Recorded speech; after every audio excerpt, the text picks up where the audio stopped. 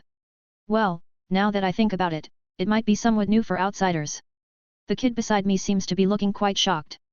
After seeing my lack of reaction, he just sighed and continued. Well, my successor is the child beside you. Izuku Midoriya. I looked at him for a bit, he didn't even have the courage to look me in the eye though.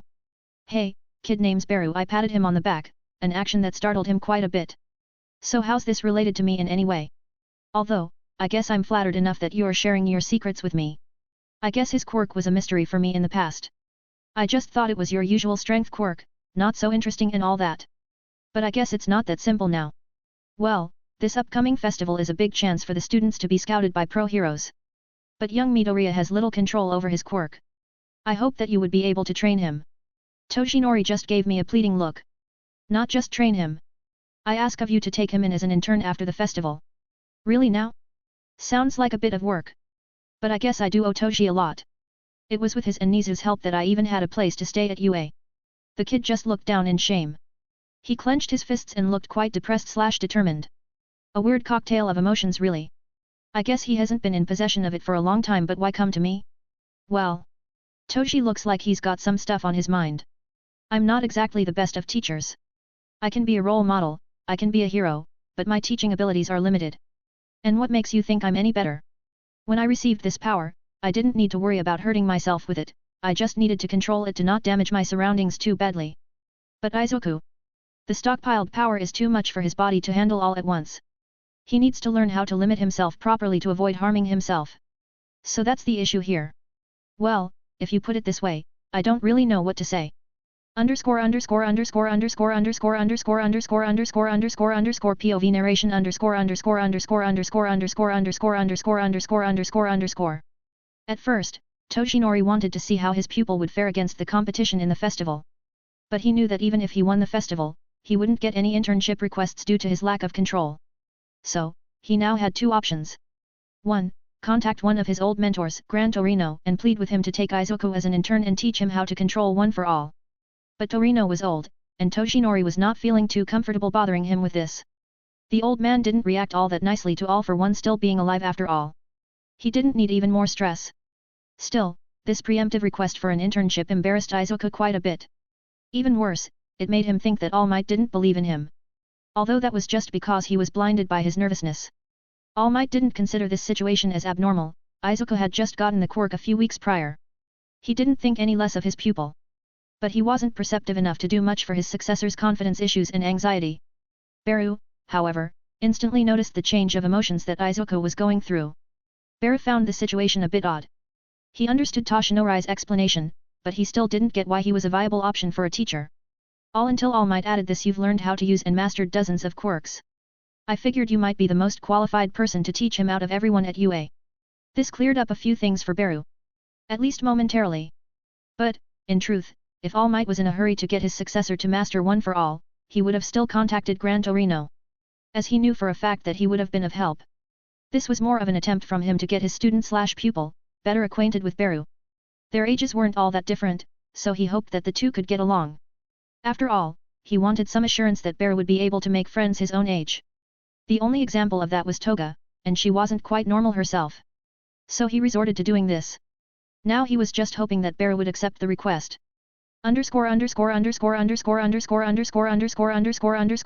POV Beru Okay then. I guess I can waste some time on this kid. Not that I do much the entire day anyway. Sure, I can train him, but only during the internship. I don't really feel like training him right away, and I really don't know how much I'll like this whole training thing. So I'll refrain from making any promises I can't keep. Toji heaved a sigh and just smiled a bit. The kid, Izuku Midoriya, just looked at the ground.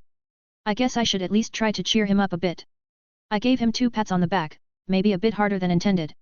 He flinched as his chest back was bent by my friendly pats. Cheer up, kid, you'll master your quirk in no time. I would recommend some more body training though. I slowly got up. I don't really have anything to do right now, but I do have television if I want to waste time. I'm out. See ya, Toshi, Izuku. I just left the two of them in there. They might have some stuff left to talk about. I arrived in my room. Teleportation never gets old, to find it somehow completely clean. I usually don't make that much of a mess, but dust still settled and I was too lazy to ever clean it up. Toga. Did you clean up the room?